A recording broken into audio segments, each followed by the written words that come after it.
والسلام علیہ الکریم اما بعد فاعوذ باللہ من الشیطان الرجیم بسم اللہ الرحمن الرحیم الف لام را تلک آیات الکتاب المبین انا انزلناہ قرآنا عربیا لعلکم تعقلون نحن نقص علیک احسن القصص بما اوحینا الیک هذا القرآن وَإِن كُنْتَ مِن قَبْلِهِ لَمِنَ الْغَافِلِينَ صدق اللہ العظیم اللہم صلی علی محمد وعلی آل محمد کما صلیت علی ابراہیم وعلی آل ابراہیم انک حمید مجید اللہم بارک علی محمد وعلی آل محمد کما بارکت علی ابراہیم وعلی آل ابراہیم انک حمید مجید رب زدنی علما رب زدنی علما رب زدنی علما ربی اشرح لی صدری ویسر لی امری واحلل عقدۃ من لسانی یفقہوا قولی۔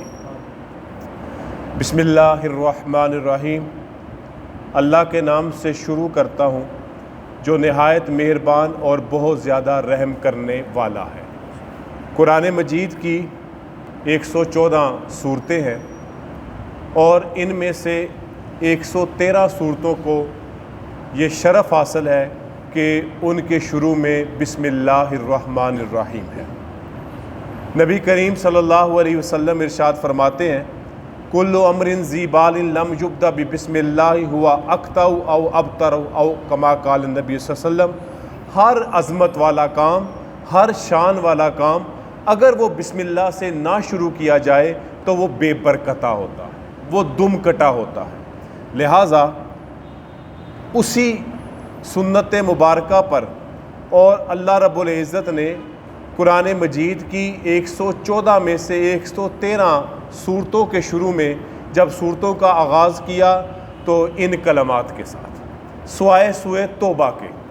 انشاءاللہ جب ہم سورہ توبہ کبھی اللہ تعالیٰ نے زندگی ہمت و توفیق دی اور سلسلہ جاری رہا، جب سورہ توبہ شروع کریں گے تو اس وقت وجہ بھی بتا دی جائے گی کہ تو یہاں پر اللہ نے بسم اللہ سے کیوں آغاز نہیں کیا۔ پرانے وقتوں کی بات تو نہیں ہے، تھوڑے زمانہ پہلے کی بات ہے جب ہمارے گھروں میں ہماری دادیاں، ہماری نانیاں جن کے کلمات ہی بسم اللہ ہوتے تھے، آج ہمیں وہ کیفیت اپنے گھروں میں نظر نہیں آتی۔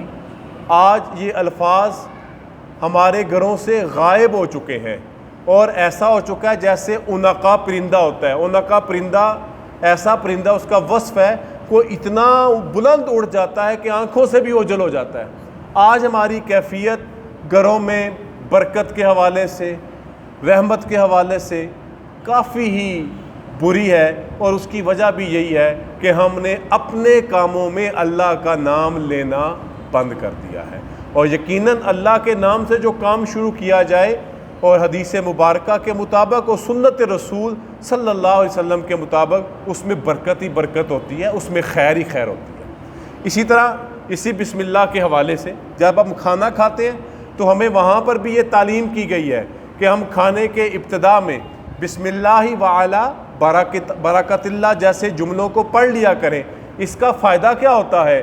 وہ کھانا ہمارے لیے برکتوں والا ہو جاتا ہے۔ ایک مرتبہ ایک صحابی رسول کھانا کھا رہے تھے، وہ بسم اللہ کہنا بھول گئے، درمیان میں ان کو یاد آیا، اور درمیان میں اگر یاد آ جائے تو پھر کیا تعلیم ہے؟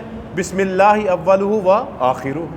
انہوں نے جب درمیان میں پڑھا، نبی علیہ السلام وہاں پہ موجود تھے، آپ صلی اللہ علیہ وسلم نے مسکرانا شروع کر دیا۔ صحابہ نے بعد میں پوچھا اللہ کے نبی وہ مسکراہٹ کیوں تھی؟ آپ نے ارشاد فرمایا وہ تمہارا بھائی جب بغیر بسم اللہ سے شروع کیے کھانا کھا رہا تھا تو شیطان اس کے کھانے میں شامل ہو گیا تھا۔ کیا ہے؟ شیطان اس کی برکت کو ہڑپ کر رہا تھا، اس برکت کو ہضم کر رہا تھا جو اس کھانے میں اس بندہ مومن کے لیے تھی۔ جب اس کو درمیان میں بسم اللہ یاد آئی، اس نے میرے بتائے ہوئے طریقے پر بسم اللہ درمیان میں پڑھی، اب وہ شیطان برکت کی الٹیاں کرتا ہوا بھاگ گیا۔ تو مجھے اس پہ مسکرانا آ گیا، مجھے میرا چہرہ چمک اٹھا، کس طرح اللہ تعالیٰ نے اس شیطان کو اللہ کے نام سے رسوا اور ذلیل کر کے وہاں سے بھگا دیا۔ تو یہ بسم اللہ الرحمن الرحیم بڑے برکت کلمات ہیں، ہمیں اپنے ہر کام کا آغاز انہی بابرکت کلمات سے کرنا چاہیے، اور یہ سنت اللہ بھی ہے کیونکہ اللہ نے بھی ایسا ہی کیا ہے۔ سورہ یوسف مکیہ ہے۔ یہ قرآن مجید میں دو طرح کی صورتیں ہیں۔ ایک طرح کی صورتوں کو ہم کہتے ہیں مکی، اور ایک طرح کی صورتوں کو کہتے ہیں ہم مدنی۔ کل صورتوں کی تعداد 114 ہے، اور ان میں سے 86 مکی صورتیں ہیں اور 28 مدنی صورتیں ہیں۔ یہ مکی اور مدنی کا فرق ہم کیسے کریں گے؟ عمومی طور پر الفاظ کو سامنے رکھتے ہوئے یہ سمجھا جاتا ہے جو صورتیں مکہ میں نازل ہوئی وہ مکی ہیں، جو مدینہ طیبہ میں نازل ہوئی وہ مدنی ہے، عمومی طور پر یہی سمجھا جاتا ہے، لیکن ایسا نہیں ہے۔ اس میں ایک بنیادی سا ٹیکنیکل سا فرق ہے جس کو سمجھنا ضروری ہے، ہمیں اس غلط فہمی کو نکال دینا ہے۔ نبی کریم صلی اللہ علیہ وسلم کی زندگی کے دو دور ہیں۔ بعد از اظہار نبوت 40 سال کی عمر کے بعد آپ کی زندگی کے دو دور ہیں، ایک دور کہلاتا ہے مکی اور ایک کہلاتا ہے مدنی۔ ان دونوں کے درمیان جو فرق کرنے والی ہے مکی اور مدنی دور میں، وہ ہے سفر ہجرت، ہجرت کا سفر۔ جس وقت آپ صلی اللہ علیہ وسلم نے اللہ کے حکم سے سفر ہجرت کا سفر، جس وقت آپ صلی اللہ علیہ وسلم نے اللہ کے حکم سے، جب کفار مکہ نے آپ کو قتل کے ارادے سے آپ کے گھر کو گھیر لیا اور ان کا پکا ارادہ تھا کہ آج نبی علیہ الصلوۃ والسلام کو زندہ نہیں چھوڑیں گے، نعوذ باللہ من ذالک، اللہ حفاظت کرنے والا ہے، اللہ نے باحفاظت نبی علیہ السلام کو ان کے گھیرے سے نکال دیا۔ اب ہجرت کا سفر شروع ہو گیا، ہجرت کا سفر شروع ہو گیا۔ اب ہجرت کے سفر کے شروع ہونے سے ہی آپ کا مکی دور ختم ہو گیا، ابھی آپ مدینہ طیبہ بھی پہنچے نہیں ہیں۔ جب آپ نے سفر کا آغاز کر لیا ہے، آپ کا مکی دور ختم ہو گیا ہے، آپ کا مدنی دور شروع ہو گیا ہے۔ اب آپ کے ہجرت کے سفر کے شروع ہونے سے پہلے جتنی بھی آیات، جتنی بھی صورتیں جہاں کہیں بھی نازل ہوئی ہیں، وہ ساری کی ساری مکی آیات اور مکی صورتیں کہلاتی ہیں۔ اور جب آپ نے مدینہ کی طرف ہجرت کا سفر کا آغاز کر دیا، ابھی آپ مدینہ نہیں پہنچے، آپ جب نکل پڑے اللہ کے حکم سے، آپ صلی اللہ علیہ وسلم نے جب ہجرت فرمائی ہے، آغاز کیا ہے، اب چاہے ہجرت کے راستے میں کوئی آیات نازل ہوئی ہیں، چاہے مدینہ طیبہ میں نازل ہوئی ہیں، چاہے آپ فتح مکہ کے موقع پر مکہ تشریف لے آئے ہیں، چاہے آپ نے حج بیت اللہ جب کیا آپ مکہ آ گئے ہیں، اگرچہ آپ مکہ میں ہیں، اگرچہ وہاں پر آیات جو نازل ہوئی مکہ میں، حدیبیہ میں، فتح مکہ کے موقع پر، لیکن وہ ٹیکنیکلی وہ مکی آیات اور صورتیں نہیں ہیں، کیونکہ حد فاصل کیا ہے؟ وہ ہے ہجرت مدینہ کا سفر۔ جب آپ مدینہ طیبہ تشریف لے گئے، اب ہجرت کے بعد جہاں کہیں بھی صورت نازل ہوئی ہے، آیت نازل ہوئی ہے، چاہے آپ بدر کے مقام پہ ہیں، چاہے آپ تبوک میں ہیں، چاہے آپ حنین میں ہیں، چاہے آپ خیبر میں ہیں، چاہے آپ صلی اللہ علیہ وسلم فتح مکہ کے لیے تشریف لائے ہیں، چاہے آپ حدیبیہ کے سفر میں مکہ تشریف لائے ہیں، چاہے آپ نے عمرہ جو قضا کیا وہاں تشریف لائے ہیں، چاہے آپ نے بیت اللہ کا طواف اور حج کیا ہے اپنی زندگی کے آخری ایام میں، یہ سارا کا سارا اگرچہ مدینہ سے باہر ہے، لیکن ہجرت کے سفر کے بعد جو بھی آیات اور صورتیں نازل ہوں گی وہ کیا کہلائیں گی؟ مدنی۔ تو مکی صورتیں کتنی ہیں؟ 86۔ مدنی صورتیں کتنی ہیں؟ 28۔ مکی صورتیں عموماً چھوٹی چھوٹی ہیں، مکی صورتیں طویل ہیں اس لیے 28 ہیں، مکی سے چھوٹی ہیں 86 ہیں، زیادہ ہیں۔ مکی صورتیں میں الفاظ بڑے فصاحت و بلاغت والے ہیں، کیونکہ خطاب مکہ والوں کے ہیں، وہ بھی بڑے تیز تھے زبان میں، وہ تو شاعری میں مقابلے کرتے تھے۔ یہاں پر قرآن ایسا نازل ہوا کہ ان کی شاعری اللہ کے قرآن کے سامنے فیل ہو گئی۔ اور مدینہ طیبہ کی جو آیات ہیں وہ سادی ہیں، مشکل الفاظ نہیں ہیں۔ مکہ میں خطاب ہے یا ایھا الناس، اے لوگو، مدینہ میں خطاب ہے یا ایھا الذین آمنو، اے ایمان والو۔ مکہ میں آیات کا موضوع ہے توحید، رسالت، آخرت، اور انبیاء کے واقعات. مدینہ طیبہ میں جب آپ پہنچے ہیں، اب روزہ، اب نماز، اب احکامات، اب حج، اب سزا زنا کی کیا ہے، اب جناب رجم کیا ہے، وغیرہ وغیرہ. اب احکامات کی آیتیں وہاں پہ ہیں. تو اس طرح یہ 4 5 6 فرق ہیں. لہٰذا بات جو سمجھنے کی بنیادی ہے، اللہ تعالیٰ ہمیں ان باتوں کو یاد رکھنے کی بھی توفیق عطا فرمائے. سفر ہجرت سے پہلے مکی آیات اور مکی صورتیں ہیں. سفر ہجرت کے بعد جہاں کہیں پر بھی کوئی آیت و صورت نازل ہوئی ہے وہ کیا ہے؟ مدنی. اب یہ سورہ یوسف یہ مکی ہے. بعض اوقات ایسا ضرور ہوتا ہے کہ سورت کی اکثر آیات مکی ہوتی ہیں، بیچ میں 3 4 مدنی ہو سکتی ہیں، یا اکثر مدنی ہوتی ہیں اور 3 4 5 آیتیں مکی ہو سکتی ہیں، کیونکہ قرآن اس ترتیب سے نازل نہیں ہوا جس ترتیب سے ہم پڑھتے ہیں. ترتیب نزولی اور ہے. تو یہ بعد میں نبی علیہ السلام ساتھ ساتھ بتا دیا کرتے تھے یہ فلاں سورت کی آیت ہے، فلاں آیت کے بعد فلاں رکوع میں فلاں پارے میں. صحابہ کرام کا کیا کام تھا؟ آج تو ہمارے لیے بڑا آسان ہو گیا، شروع کرتے ہیں فاتحہ سے، پڑھتے پڑھتے ناس تک پہنچ جاتے ہیں. ان کو یہ بھی یاد رکھنا پڑتا تھا کون سی سورت کون سی آیت کہاں پر فٹ کرنی ہے اللہ کے بتائے ہوئے طریقے. سورہ یوسف مکی ہے اور نبی علیہ السلام کے ہجرت سے بالکل پہلے نازل ہوئی ہے. اور اس کی وجہ ہے، آپ پوری سورہ یوسف پڑھیں گے انشاءاللہ، اس کو سمجھیں گے. نبی علیہ السلام کی حیات طیبہ اور حضرت یوسف علیہ السلام کی حیات طیبہ دونوں ایک جیسی ہیں. حضرت یوسف علیہ السلام کو تنگ کرنے والے ان کے بھائی، نبی علیہ السلام کو مکہ میں تنگ کرنے والے ان کی برادری کے. نبی کریم صلی اللہ علیہ وسلم کو نکلنا پڑا، ہجرت کرنی پڑی. حضرت یوسف علیہ السلام کو انہوں نے کنویں میں پھینکا اور وہ یہاں سے نکلے. نبی علیہ السلام جب مدینہ پہنچے تو دین کو عروج ملا. مکہ میں تھے تو مسلمانوں کی تعداد بالکل آٹے میں نمک کے برابر، لیکن جب وہاں پہ پہنچے تو دین کھل کے سامنے آیا، قبائل میں پھیلا، اشاعت تیزی سے ہوئی. یوسف علیہ السلام جب مصر پہنچے، اللہ نے ان کو تھوڑی مشقت کے بعد، جیل کی مصیبت اور صعوبت کے بعد کہاں تک پہنچا دیا؟ تخت تک پہنچا دیا. اور پھر انہوں نے پورے مصر کا انتظام اور انصرام اپنے ہاتھ میں لے لیا. اور پھر آخر میں جس طرح یوسف علیہ السلام نے اپنے بھائیوں کو معاف کر دیا، کیا کہ نہیں کیا؟ جب وہ آئے، چاہو میں نے تم کو سب کو معاف کیا، انہوں نے کیا کچھ نہیں کیا تھا اپنے بھائی کے ساتھ.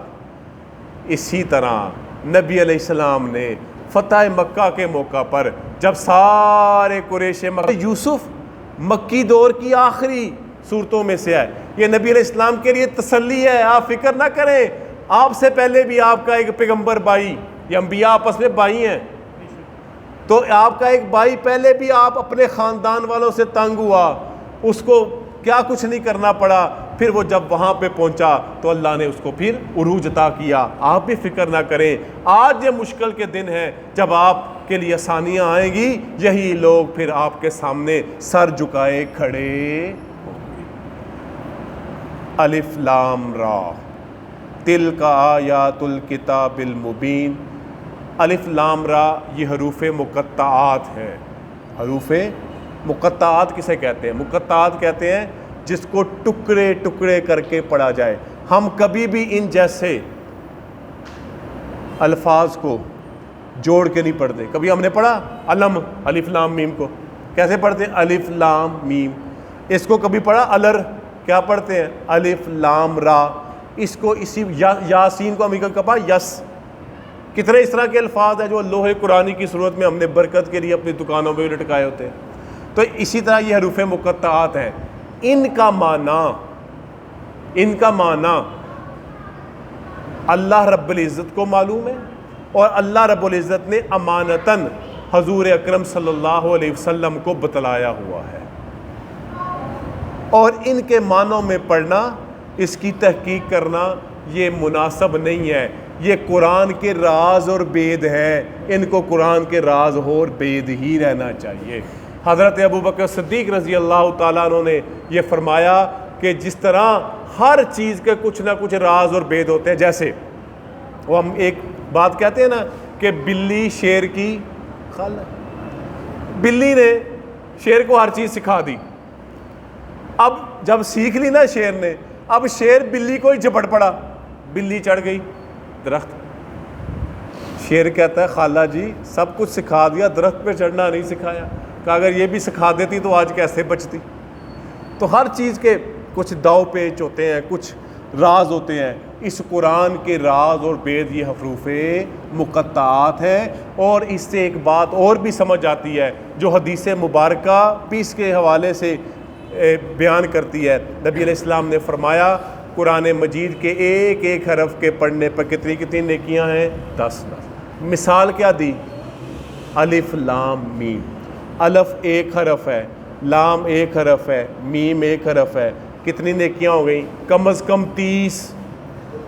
زیادہ سے زیادہ کا پتہ کوئی نہیں ہے. اب یہاں پہ ایک بات سمجھیں, الف لام میم کا کسی کو معنی پتہ ہے؟ نہیں پتہ. اس سے سمجھنے والوں نے ہمیں یہ بات سمجھائی, ہمارے بڑوں نے, کہ اگر تم قرآن بغیر معنی کا بھی پڑھو گے اللہ تب بھی تمہیں ثواب سے محروم نہیں. سمجھ کے پڑھو گے تو وہ تو سونے پہ سوال. اس وقت ایک فتنہ ہمارے معاشرے میں یہ بھی ہے, یہ کیا ہو گیا, قرآن طوطے کی طرح رٹا جا رہا ہے. جیسے مدارس بچے حفظ کرتے ہیں, طوطے کی طرح رٹ رہے ہیں, ان کو پتہ ہی نہیں کیا پڑھ رہے ہیں. بس اللہ کے نبی نے مثال ایسی دی, تمہیں جواب دے دیا. جب الف لام میم پر 30 نیکیاں ہیں جن کا معنی ہمیں پتہ نہیں, تو اسی طرح سمجھنا چاہیے, اس کا انکار نہیں ہے. جیسے ہم یہ درس قرآن کیوں کر رہے ہیں؟ قرآن سمجھنے کے لیے. لیکن جو حافظ شروع ہوتے ہیں سورہ فاتحہ سے ناس تک, چھوٹے چھوٹے بچے, ان کو معنی اور مطلب کا نہیں پتہ ہوتا, اللہ تعالیٰ تب بھی ان کو ایک ایک حرف پہ کم از کم 10 نیکیاں, کم از کم 10 نیکیاں. تو یہ حروف مقطعات ہیں, یہ اس قرآن کے راز اور بید ہیں. اللہ جانے اور اللہ کا رسول جانے. ہمیں اس ٹو میں نہیں پڑھنا چاہیے. بعض اوقات ٹو میں پڑھتے ہیں, ہمیں خواہش بھی ہوتی ہے. بعضوں نے کیا ہے, جیسے الف کا معنی اللہ کیا, لام کا معنی لطیف کیا, را کا رحمان کیا, ہو گیا بس ٹھیک ہے, یہ اندازہ ہے, یہ کوئی بات پکی بھی نہیں ہے. تلک آیات الکتاب المبین, یہ روشن کتاب کی آیتیں ہیں. یہ ساری آگے جو آیتیں آ رہی ہیں جن کی تعداد ہے 111, اللہ فرما رہے ہیں یہ روشن کتاب کی آیتیں ہیں. قرآن سے زیادہ روشن کتاب کوئی نہیں ہے, قرآن سے زیادہ روشن ہدایت کوئی نہیں ہے, اس سے بڑھ کر کوئی نور نہیں ہے. جو اس میں غوطہ زن ہوتا ہے اللہ اس کے دل کو, اس کی روح کو منور کر دیتا ہے. انا انزلناہ قرآنا عربیا لعلکم تعقلون, بے شک ہم نے اس قرآن کو عربی میں نازل کیا تاکہ تم اس کو سمجھو. اچھا, نازل ہوا, اولین مخاطب کون تھے؟ عرب والے. دیکھیں جب آپ کے اولین مخاطب کو بات سمجھ آئے گی نا تو پھر وہ سب کو سمجھا لیں گے. اللہ نے اس لیے قرآن کو عربی میں, کیونکہ مخاطب اول وہ تھے. اگر ہم اول مخاطب ہوتے تو ہو سکتا ہے قرآن ہماری زبان میں ہوتا. پہلے اول مخاطب کو سمجھ آئے گا تو پھر اول مخاطب سمجھ کے آگے سمجھا لے گا. جیسے ہم اجمی لوگ ہیں, جب ہمارے علماء نے, ہمارے بڑوں نے ہمیں قرآن سمجھانا شروع کیا تو ہمیں سمجھنا شروع ہو گیا. تو یہ قرآن عربی میں نازل کیا, اور عربی قرآن دنیا کی ایسی زبان ہے جو دنیا میں سب سے زیادہ بولی جاتی ہے. لیکن ظلم کی بات یہ ہے کہ سمجھی کم جاتی ہے. ابھی یہ سورہ بقرہ کی آخری آیتیں تلاوت کی گئی ہیں اور اس کے بعد کچھ اور آیت ہم سن رہے ہیں. ایسا ہی ہے نا, ہم پڑھتے ہیں قرآن, سب سے زیادہ پڑھی جانے والی زبان عربی ہے, سمجھنے میں ذرا ظلم کر رہے ہیں. سمجھنا چاہیے ہمیں. نبی علیہ الصلوۃ والسلام نے ارشاد فرمایا تم اہل عرب سے محبت کرو 3 وجہ سے. تم اہل عرب سے محبت کرو, عربیوں سے محبت کرو 3 وجہ سے. نمبر 1 یہ ہے کہ سمجھی کم جاتی ہے. ابھی یہ سورہ بقرہ کی آخری آیتیں تلاوت کی گئی ہیں اور اس کے بعد کچھ اور آیت ہم سن رہے ہیں. ایسا ہی ہے نا, ہم پڑھتے ہیں قرآن, سب سے زیادہ پڑھی جانے والی زبان عربی ہے, سمجھنے میں ذرا ظلم کر رہے ہیں. سمجھنا چاہیے ہمیں. نبی علیہ الصلوۃ والسلام نے ارشاد فرمایا تم اہل عرب سے محبت کرو 3 وجہ سے. تم اہل عرب سے محبت کرو، عربیوں سے محبت کرو 3 وجہ سے۔ نمبر 1 کیونکہ میں عربی ہوں، کیونکہ میں عربی ہوں۔ نمبر 2 کیونکہ قرآن کی زبان عربی ہے۔ نمبر 3 کیونکہ جنت کی زبان عربی ہے۔ تو لہٰذا ہمیں گلے شکوے ہیں عربوں سے کافی ہیں، لیکن پھر بھی ذرا دل میں رکھنے چاہیے، کیونکہ وہ جو بھی ہیں نبی کریم صلی اللہ علیہ وسلم کی زبان والے ہیں، جنت کی زبان والے ہیں۔ اللہ تعالیٰ ان کو بھی ہدایت دے اور ہمیں بھی ہدایت عطا فرمائے۔ بے شک ہم نے اس قرآن کو عربی زبان میں نازل کیا تاکہ تم اس کو سمجھو۔ نحن نقص علیک احسن القصص، ہم آپ کو بیان کرتے ہیں بہترین قصہ، بما اوحینا، جو ہم نے وحی کیا۔ اللہ فرما رہے ہیں الیکا، اے اللہ کے پیغمبر آپ کی طرف، ھذا القرآن، یہ قرآن، وَإِن كُنْتَ من قبلہ لمن الغافلین، اور آپ اس سے پہلے بے خبر تھے۔ معلوم کیا ہوا کہ اللہ نے قرآن کے ذریعے سے آپ کو اور آپ کے ماننے والوں کو بہت سی خبروں سے آشنا کر دیا۔ آخری بات آج کی، سورہ یوسف جس کی 111 آیتیں ہیں، 12 رکوع ہیں، یہ سورت جس میں اللہ رب العزت نے یوسف علیہ السلام کا پورا قصہ بیان کیا ہے، اور ایک سورہ نوح ہے اور ایک سورہ یوسف ہے۔ سورہ نوح میں صرف نوح علیہ السلام کا ذکر ہوا ہے، سورہ یوسف میں صرف سورہ یوسف علیہ السلام کا ذکر، باقی صورتوں میں باتیں مکس ہیں، لیکن یہ سورہ یوسف کا خاصہ ہے کہ اللہ نے ترتیب کے ساتھ پوری زندگی یوسف علیہ السلام کی بیان کی ہے۔ اور کیوں بیان کی ہے؟ اپنے نبی کو تسلی دینے کے لیے، آپ فکر نہ کریں، یہ وقت بھی انشاءاللہ گزر جائے گا۔ جو بندہ خواب میں یہ دیکھتا ہے کہ وہ سورہ یوسف کی تلاوت کر رہا ہے، اس کی تعبیر یہ ہے کہ اللہ تعالیٰ اس کو اس کے رشتہ داروں کی طرف سے تکلیف پہنچائیں گے، لیکن جب وہ سفر اختیار کرے گا اللہ تعالیٰ اس کے لیے کامیابیوں کے